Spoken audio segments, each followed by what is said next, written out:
はい、こんにちは。前回ですね、このような感じで前からのカメラと上からのカメラですね、2台体制にして動画をですね、初めて出しまして、アンケートをですね、取らせてもらったところ、60% くらいの方が今後の改善点もあるけども、2台体制の方がいいよというですね、回答いただきましたので、とりあえずですね、この2台体制で動画をですね、作っていこうかなと思っております。アンケートでご協力いただいた方、とてもですね、参考になりました。ありがとうございます。まだですね、私のコミュニティ欄の方からアンケートですね、答えることできますので、まだですね、答えてないけど答えてあげてもいいよって方ですね、ぜひですね、ご協力よろしくお願いいたします。ということでですね、今日の本題に入っていくんですけども、本日はですね、こちらですね、ヌアールから出ましたハイエンドモデルの完全ワイヤレスイヤホンですね、NEXT ONE というモデル、こちらご紹介していきたいと思います。正式なですね、モデル名としては NEXT ONE L になるのかなと思うんですけども、ヌアールのイヤホンとしてはですね、かなり価格が高くて 29,700 円ということで、これまでの発売されていた完全ワイヤレスイヤホンよりもかなりですね、高価なモデルとなっています。今回ですね、こちらもう購入してですね、2週間ぐらい使いましたので、こちらですね、しっかりとレビューしていきたいと思います。このチャンネルでは完全ワイヤレスイヤホンを中心にレビューや比較動画をアップしていますので、まだチャンネル登録されていない方はぜひチャンネル登録もよろしくお願いします。励みになります。それでは行ってみましょ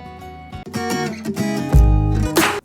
はい、ということで、ヌアール NEXT ONE のスペックや価格からご紹介していきたいと思います。この NEXT ONE はノイキャンや外音取り込みはもちろん対応していまして、ワイヤレス充電にも対応しています。で、片耳のイヤホンのみでの使用も可能で、片耳で使用した時はモノラル再生になります。で、マルチポイント接続にも対応していまして、マルチポイントはですね、LDAC のまま接続できますし、あとちょっとこれですね、珍しいんですけども、後勝ちになってですね、割り込みでですね、使用できるっていうのがちょっと珍しいポイントです。普通だと、例えば Android と iPhone のですね、スマホをマルチポイントで接続していた時に、Android で音楽を聴いていて、iPhone からですね、音を流そうとすると、ほとんどのイヤホンですと、その iPhone でですね、後から再生した方の音っていうのは自動的に止まって、Android から音が流れ続けるというものになっています。ですけども、この NEXT ONE は Android で音を再生していて iPhone の方でですね、音を流し出すと Android の方が自動的に一時停止になって iPhone の方のですね、音が流れるという仕様になっていますね。確かですね、テクニクスのマルチポイントもですね、このような仕様だったと思うんですけども、この方はですね、後勝ちができて、いちいちですね、元から再生した音を止めなくていいっていうのが楽かなと思うので、これは良かったかなと思います。Bluetooth のバージョンは最新の 5.3、対応コーデックは SPC-AAC、そしてハイレゾ音源を聞くことができる LDAC にも対応しています。で、ドライバーは 10mm のダイナミックドライバーで、M2 ヌアルドライバーというですね、ドライバーが採用されています。充電時間なんですけども、イヤホン本体が約 1.5 時間、イヤホンケースは USB-C の時は約 1.5 時間、ワイヤレス充電の時は約2時間となっています。バッテリー持続時間なんですけども、ノイキャンオン時は SBC-AAC の時は最大6時間、LDAC の時は最大5時間、イヤホンケース併用で最大20時間となっています。ノイキャンオフ時は SBC-AAC の時は最大 7.5 時間、LDAC の時は最大 5.5 時間、イヤホンケース併用で最大16時間となっています。で、サイズはですね、このようになっていまして、ケースなんかですね、かなりコンパクトだなと思いました。これまでのヌアールのイヤホンってケースとかは結構大きくて、そこがですね、ネックだった方っていらっしゃるかと思うんですけども、今回はですね、ケースもだいぶ小さくなっていて、十分ですね、許容できる範囲かなと思います。カラーなんですけども、今回ご紹介するブラックエボニーという色とホワイトグレッドという色の2色展開となっています。で、重量なんですけども、このようになっていて、一般的なですね、重さになってますね。イヤホン防水規格は IPX4。充電ポートは USB-C です。保証期間は1年なんですけども、楽天公式ショップで購入すると18ヶ月ということのようですね。その他としましては、スマホアプリによるファームウェアのアップデートとかイコライザー設定などにも対応しています。それからちょっと珍しいのが、このようなですね、ハイエンドクラスのイヤホンになってくると、元々の遅延が少ないっていう意味なのか、他のイヤホンだとですね、ゲーミングモードですね、低遅延モードっていうのは搭載していないモデルが多いんですけども、このイヤホンは低遅延モードがですね、搭載されています。価格なんですけども、冒頭でもご紹介した通り 29,700 円となっていて、ギリギリ3万円を切ってくる価格となっていますね。このようにですね、スペックを見るとですね、かなり充実していて、強いて言えば空間オーディオなどには対応はしてませんけども、十分なスペックをしているかなと感じています。続きまして外観やデザインについて見ていくんですけども、外観はですねこんな感じになっていて、かなりですねマットな質感のケースになっています。手のひらの上に置いてもこれぐらいのサイズ感になっていて、十分ですねコンパクトになってるんじゃないかなと思います。最近のイヤホンですとゼンハイザーのモメンタムトゥルーワイヤレス3とですね同じぐらいのサイズ感かなと思います。ちょっとですねヌアールのが薄かったりしてかなりいいかなと思いますね。最初ですねパッケージを開けた時に感じたのが高級感ですね、かなりあるなと思いました。このヌアールのロゴなんかもですね、結結構かっこいい、渋い色になっていて、しっかりとヌアルっていうのはわかるんですけども、目立ちすぎず、隠れすぎずですね、いい感じの色になってるんじゃないかなと思いました。かなりデザイン面かっこいいかなと思います。高級感あるんですけども、こう見ていただくとわかるかなと思うんですけど、結構ですね、手合わせというかですね、ちょっとですね、目立ちやすいかなっていうのはありますね。こんな感じで斜めにですね、こう開くような形になっていて、これもですね、ちょっと珍しいケースですよね。前面のですね、こちらにインジケーターがついていて、こんな感じで光りますね。で、今 USB-C のケーブル挿してますけども、この横にですね、USB-C のポートがあって、これ珍しいですよね。普通だと後ろとかなんですけども、横に挿すということで、こんな感じのケースになっています。で、裏面はですね、ワイヤレス充電できますので、こちらの面から充電することが可能です。ケースを開けてみるとこんな感じなんですけども、マグネットの強さもチェックしていきたいと思います。まずはケースのマグネットですね。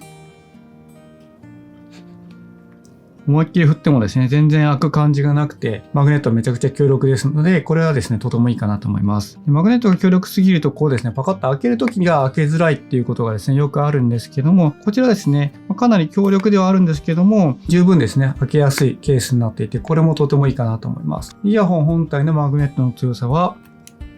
こちらはですね、ちょっと振ってしまうと開いてしまうので、ケースを閉じたままにしておけば、カバンの中でですね、散らばってしまうってこともないかなと思います。ケースはですね、こんな感じになっていて、中もですね、かなり高級感があるんですよね。ここに NEXT ONE という書かれていまして、他の完全ワイヤレスイヤホンとですね、一線を画すようなデザインになっています。他のものですと、イヤホンがですね、垂直にですね、こうしまうモデルが多いんですけども、このイヤホンっていうのはちょっとですね、こんな感じで斜めになっていて、取り出すのもかなり取り出しやすいです。最初、イヤホンをですね、しまった時に斜めになっているので、本当にちゃんとですね、はまってるかなっていうのが不思議な感覚はあったんですけども、これでもですね、ちゃんとポンと置いただけでも収納できますので、これもですね、良かったかなと思います。イヤホンを取り出してみると、こんな感じのですね、イヤホンになっていて、ちょっと横長のイヤホンになっています。こちらもですね、デザインかなりかっこよくて、このマイク部分のですね、ゴールドの感じとか、このヌアルのロゴなんかもかなりかっこいいかなと思います。イヤホン本体も、ケースと同じような感じでかなりマットな質感になっていますね。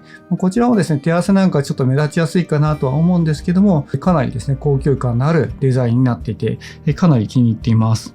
で後ほどですね、付属品のところでもご紹介しますが、デフォルトですとこんな感じのですね、イヤーループがくっついていて、イヤーループを耳に引っ掛けるイヤホンになっているんですけども、私はちょっとイヤーループが合わなかったので、こんな感じのイヤーループなしのものに付け替えています。上部のここにインジケーターがついてますね。イヤホンを耳につけた時に上に来るところがインジケーターとなっているので、そんなにですね、外から見ても目立たないですし、これもですね、いいかなと思います。で裏に行きますとこんな感じですね。裏も先ほどお見せしたイヤーループの部分なんかがシリコンになっていて、滑りにくいですね、イヤホンになっているので、耳からですね、外れてしまうっていう心配も少ないかなと思います。イヤーピースを外してみるとこんな感じのノズル部分は通常の円形になっていますので、サードパーティー製のイヤーピースにも付け替えることが可能ですね。LR の表記はこちらですね。このイヤーループの部品のところに書かれているという形になっていて、この NEXT ONE はですね、かなりデザイン面かっこいいなと感じているので、結構ですね、つけていてテンションが上がるというか、外にですね、持ち出したくなるっていうのがとてもいいポイントかなと思います。はい、そうしましたら付属品について見ていくんですけれども、付属品はですね、こんな感じになっていて、まずですね、簡単なクイックガイドですね、こちらが入っています。しっかりとしたですね、取説は、ヌアルの公式ウェブサイトの方からダウンロードできまして、付属品としては入っていないということになりますね。それから USB-A と USB-C のケーブルが入っているのと、それからイヤーピースですね。マジックイヤープラス7というシリコンタイプのものが4サイズ入っています。この1個ですね、抜けているのは今、イヤホンに装着しているからということになります。そして先ほどもちょっとお見せしたイヤーループのものが3サイズ入っていて、デフォルトだとこの一番大きいものがついていたんですけども、このイヤーループ部分が少し小さめのものと、先ほどイヤホンにですね、ついていましたこのイヤーループがですね、ないものと3種類ついています。イヤーループあった方が装着している時に安定感は出ると思うんですけども、私の場合ちょっとですね、この部分っていうのがちょっとかゆいというか、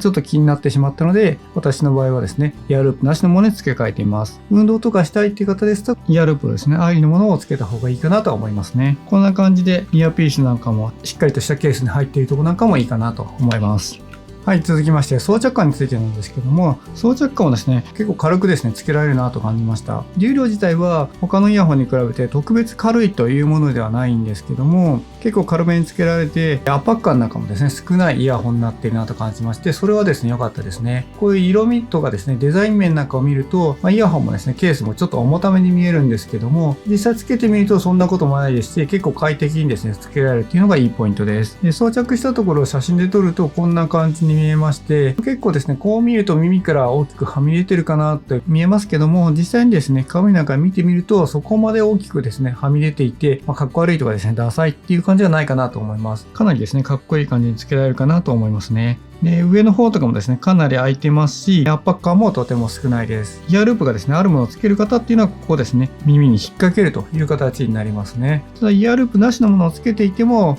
普通に使っていてですね、耳から外れてしまうっていうことは全然感じなかったので、これでもですね、十分かなと私は思っています。イヤホンつけたところを前から見るとこんな感じに見えまして、このですね、本体部分っていうのがちょっと耳から外にははみ出るような形になりますね。ですので、この部分ですね、マスクの紐が来たりとかネックレスが来たりとかですね、運動している時に手がですね、ピッて当たってしまうとポロッとですね、外れてしまうかなとは思うんですけども、それさえ気をつけていれば十分ですね、耐えられるかなと思います。頭を振ったりなんかしてもですね、耳から外れるって感じはないんですけども、やっぱり耳から外にですね、この部分がですね、はみ出てしまっていて、ちょっとですね、なんかぶら下がってるような感じになるので、激しい運動なんかにはちょっと向いてないかなと個人的には思いました。先ほどですね、運動するときはイヤーループありのものをつけた方がいいんじゃないかって話をしたんですけども、私の場合はちょっとですね、運動するんだったら他のイヤホンをつけようかなっていう感じですね。全然運動ができないっていうほどではないんですけども、運動にはですね、めちゃくちゃ向いているって感じのイヤホンではないかなと思いました。やっぱりどうしてもですね、こう耳につけていると、この部分っていうのは耳からですね、外にはみ出るということで、そこだけはですね、注意が必要かなと思うんですけども、前から見たときに、昨年ですね、私のチャンネルでレビューした Nano6 Pro 2に比べると、はみ出方はですね、ちょっとマシになっていると思いますので、そういう部分では良かったかなと思います。サイズ自体もですね、若干小さくなってますね。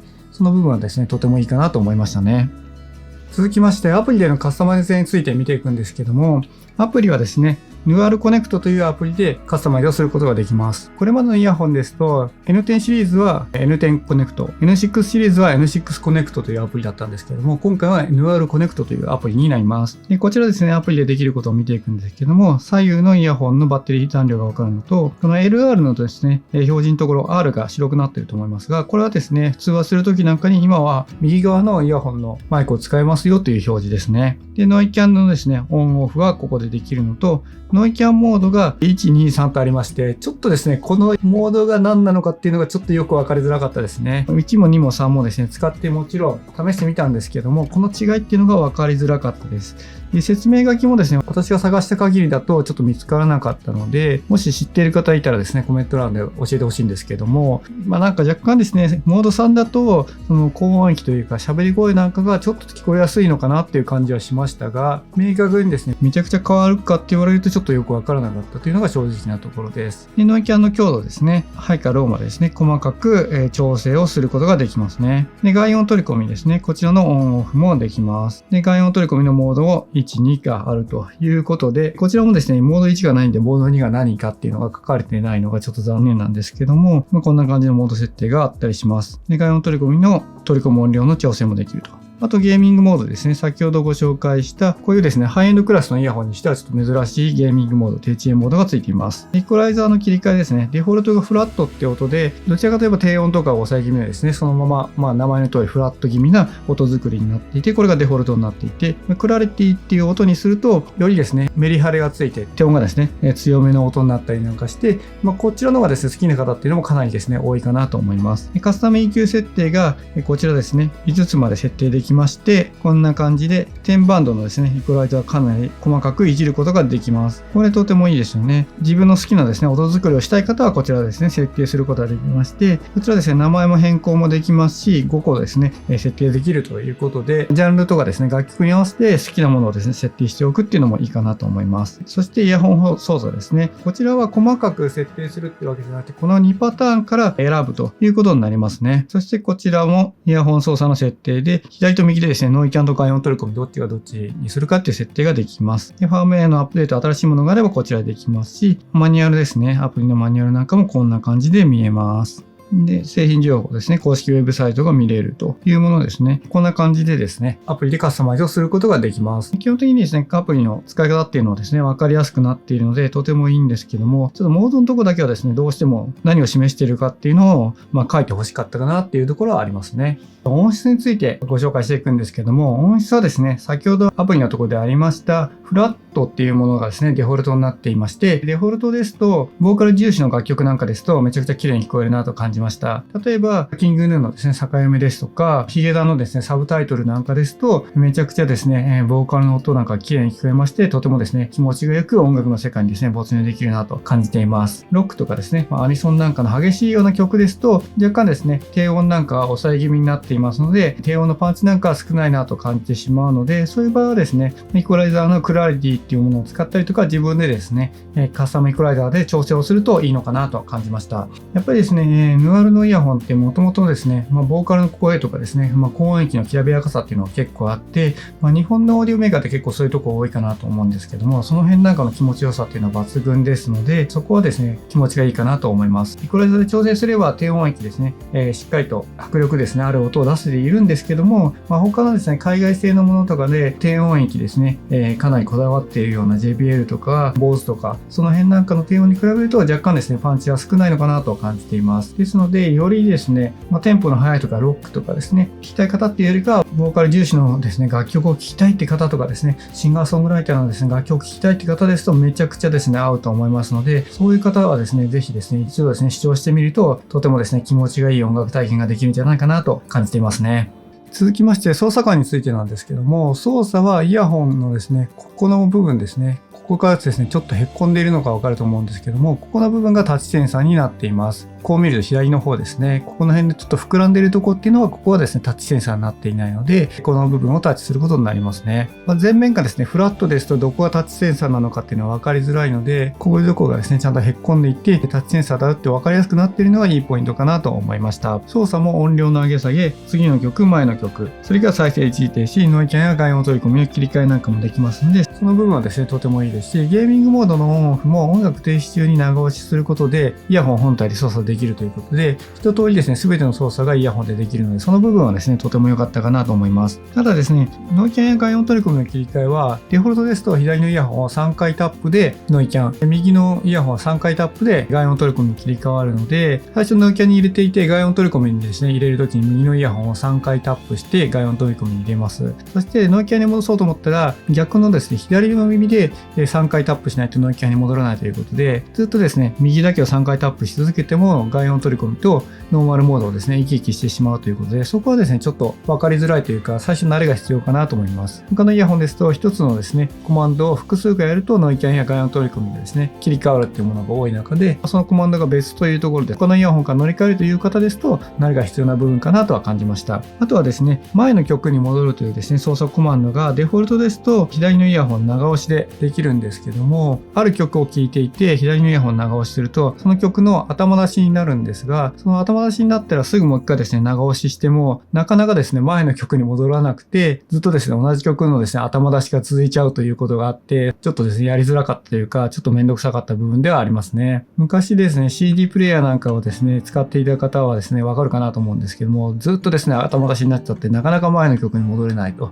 いうものがあったりして、スマホ側でですね、操作した方がいいかなって若干思いましたね。先ほどアプリのところでもお見せしましたけども、こんな感じでですね、操作コマンドのカスタマイズは、この2パターンしかなくて、前の曲に戻るのはですね、この2パターンのどちらにしても、右を長押しにするか、左を長押しにするかってどちらかのパターンしかないので、なかなかですね、ちょっと前の曲に戻るのが難しいなって感じた部分はありました。それ以外はですね、しっかりと全てのコマンドができますし、とてもいい部分かなと思いましたね。続きまして、ノイキャンや外音取り込みについてなんですけども、ノイキャンはですね、そこまでですね、めちゃくちゃ強いっていうわけのノイキャンではないかなと思いますので、ノイキャンを重視して買いたいって方はちょっと注意が必要かなと思いました。最近ですと、ソニーとか、BOSE とか、AirPods Pro 2みたいなノイキャンにしたからって言って、パッてですね、静寂が訪れるようなですね、そういうイヤホンではないので、ちょっとですね、音質面を重視して、ノイキャン性能をですね、強くしていないということみたいなんですけども、そこはですね、若干注意が必要かなと思います。普通に聞いていると、そのノイキャンが強いようなイヤホンたちに比べると、音量をですね、1段階とか2段階とかですね、ちょっと上げた方が快適かなと思えるようなイヤホンになっています。結構ですね、電車なんか乗っていると、電車の走行音とかですね、アナウンスの声なんかっていうのも結構ですね、聞こえてくるような感じになりますので、ノイキャン聞いていることはわかりますし、それでですね、音楽の視聴を助けてくれるノイキャン性能にはなっていますけども、めちゃくちゃですね、騒音をカットしてくれて快適ってものじゃないっていうことはご認識いただいた上で購入するのがいいかなと思います。で、先ほどもですね、アプリのところでありましたけども、ノイキャンモードがですね、1、2、3ってですね、アプリで設定できますが、そちらがですね、切り替えてもちょっとですね、違いが分かりづらかったのが残念だったかなと思いました。別の環境に行けばですね、もしかしたら違い分かりやすいのかもしれないんですけども、そのモードがですね、1、2、3ってなっていて、名前がですね、ちゃんと付けられていないので、ちょっとですね、分かりづらいなというのは思いましたね。外音取り込みについてなんですけども、こちらはですね、音楽を聴いたまま外音取り込みにしても十分会話できますし、コンビニやスーパーでですね、店員さんと会話するっていう時もいいかなと思います。個人的にはですね、コンビニやスーパーでの会話が成り立てば十分かなと感じているので、外音取り込みに関しては合格点かなと感じています。もちろん電車のアナウンスなんかも十分聞こえますし、音楽を一時停止する必要もなくですね、音が入ってくるっていうのはとてもですね、いいポイントかなと感じています。続きまして通話品質なんですけども、こちらはですね、いつも通り Zoom で録音した音声がありますのでお聞きください。はい、こんにちは。こちらは Nuar Next One とスマホを接続し、PC と Zoom でつないで音声を収録しております。PC 側で音声を収録しておりますので、オンラインミーティングを行うと、このような感じで相手に音声が届くことになります。はい、いかがでしたでしょうか。通話音質はですね、そんなに悪くはないかなっていう感じの通話音質ですね。めちゃくちゃいいかって言われるとそこまでではないですけども、めちゃくちゃですね、機械音がひどくて、聞きにくいとかそういうこともないと思いますし、普通にですね、ビジネスの会話でも十分ですね、使える通話性能をしているんじゃないかなとは思いますね。最後に低遅延モードについてご紹介していくんですけども、この Nuar Next One は先ほどからですね、ご紹介している通り、ハイエンドイヤホンには珍しいゲーミングモードが搭載されています。ゲーミングモードをですね、いろいろ試してみたんですけども、iPhone なんかで AAC で聞いているときは、かなりですね、しっかりと、低遅延モードの効果実感できるなと感じていまして、YouTube でですね、早口言葉を言うような芸人さんの動画を見ながらですね、試していたんですが、ゲーミングモードオフの時は若干ですね、訪れするなっていうのを体感できるぐらいだったんですけども、ゲーミングモードをオンにするとその辺も解消されてですね、バッチリとですね、音が合うということで、動画とかですね、見たいっていう方であればゲーミングモードですね、やっぱオンにしていただいた方がいいかなと思います。一方でこちらですね、Android 端末で LDAC で聞いている時のゲーミングモードっていうのは、そこまでですね、実感できないかなと感じました。もともと LDAC がですね、音の情報量が多くて、遅延がですね、起きやすいということもあるのか、なかなかですね、ゲーミングモードをオンにしてもそこまで効果はですね、実感できないかなと感じたので、とにかくですね、遅延をなくしたいという方は、Android の設定でですね、AAC に切り替えていただいて、ゲーミングモードをオンにするというのがいいかなと思います。ゲーミングモードではですね、AAC にすればですね、しっかりと効果を実感できるということで、その辺ですね、しっかりと作られているなと感じました。はい、ここまで Nuar Next One のレビューを行ってきたんですけども、ここからは気になった部分についてもご紹介していきたいと思います。まず気になった部分の一つ目なんですけども、先ほどもですね、ご紹介しましたが、イヤホン本体の操作で前の曲っていうですね、操作できるんですけども、前の曲にした時に、今聴いている曲の頭出しになっちゃって、前の曲にですね、戻れないということがありましたね。これちょっと残念だったかなと思うんですけども、前の曲の操作っていうのがカスタマイズをしたとしても、右のイヤホンもしくは左のイヤホンの長押しになるんですが、長押しをしている間に曲が進んでいってしまって、前の曲になかなか戻れないという部分があります。私が試した感じだとですね、5回に1回ぐらいしか前の曲に戻るのを成功しなかったので、スマホでですね、操作して前の曲に戻った方が楽かなっていう感じの操作感になってましたね。その他の操作はですね、全然できるんですけども、この前の曲だけちょっと残念だったかなと思います。気になった部分の2つ目なんですけども、こちらもですね、先ほどご紹介した通り、ノイキャンや外音取り込みのモードがですね、1、2、3とですね、番号でついていて、それが何を意味しているかっていうのが分かりづらいという部分があります。他のイヤホンですと、例えばノイキャンモード、それから風切り音防止モードとかですね、名前でついているので何を意味しているかっていうのが分かりやすいんですけども、このイヤホンは先ほどですね、お見せした通り、番号でついていたので、ちょっとですね、分かりづらかったですし、切り替えた時の効果っていうのもちょっと分かりづらかったですね。アプリのアップデートなんかでその辺ですね、名前を付けてくれるようになるといいかなと思うんですけども、ちょっと残念なポイントかなと思います。3つ目のですね、気になった部分なんですけども、マルチポイントで複数台ですね、接続することができるイヤホンになりますが、マルチポイントで接続してですね、イヤホンの電源を切って、もう一回イヤホンを取り出すと、どっちか片方にしか繋がらないっていうことがあるんですよね。これがですね、ちょっと謎だなと思っていまして、最初にですね、iPhone を繋いでいて、Android の方にマルチポイント接続をします。そしてイヤホンをですね、ケースに戻して、またですね、イヤホン電源入れると、後から接続した方ですね。Android の方だけ繋がるんですが、iPhone はマルチポイントで繋がらなくて自分でですね、接続しに行かなきゃいけないということで、ちょっとこれはですね、めんどくさいなと思いました。自動的にですね、さっきまでですね、接続してて2台の端末に繋がってくれればいいんですけども、そこはですね、繋がらないということで、これはですね、バグなのか何なのかちょっとわからないんですけども、両方ですね、繋がってくれると嬉しいなと感じましたね。で、最後ですね、気になった部分の4つ目なんですけども、最初にもご紹介した通り、このイヤホンですね、ケースとかですね、マットな感じがあって、かなり高級感はあるんですけども、指紋とかですね、かなりつきやすいなと感じているんですよね。今こう見てもわかりますかね。この辺なんか指紋っていうか、手合わせというかですね、つきやすいので、ここはですね、マットなですね、質感のイヤホンケースだと、しょうがない部分でありますが、ちょっと目立つなと感じています。ちょっとですね、手で拭いたりとか、スマホ拭きでですね、拭いたりなんかすれば、すぐですね、綺麗にはなるんですけども、そこはですね、気になる方もいらっしゃるんじゃないかなと思いましたね。はい。ということで、今回は、ヌアールの NEXT1 ですね、レビューをしてきました。やっぱりですね、このイヤホンですね、最初に開けた時に思ったのが、高級感がかなりあるなと思いまして、Twitter の方でもですね、つぶやいたんですけども、これはですね、持っていてですね、かなりテンション上がるなと思いましたし、デザイン面なんかはですね、かなりお気に入りになっています。先ほどですね、ご紹介した通り、気になる部分もですね、やっぱりちょこちょこはあるんではあるんですけども、かなりですね、出来も良くて、いいイヤホンかなと思います。音質なんかですと、ボーカルのですね、抜け感なんかめちゃくちゃ綺麗ですし、かなり綺麗に聞こえますので、そういうボーカル重視の楽曲を聴きたいって方だと、めちゃくちゃですね、おすすめかなと思います。一方で、そのロックとかですね、アップテンポの曲をですね、たくさん聴きたいって方ですと、若干ですね、物足りなさ感じることもあるかもしれないんですけども、そうじゃない方はですね、かなりですね、気に入るイヤホンになるんじゃないかなと思います。今年のですね、完全ワイヤレスイヤホン界ってですね、かなり3万円以上のですね、ラインナップっていうのがめちゃくちゃできてきて、結構ですね、完全ワイヤレスイヤホンですね、価格がインフレ気味になってきてるなってちょっと思うんですけども、このイヤホンはですね、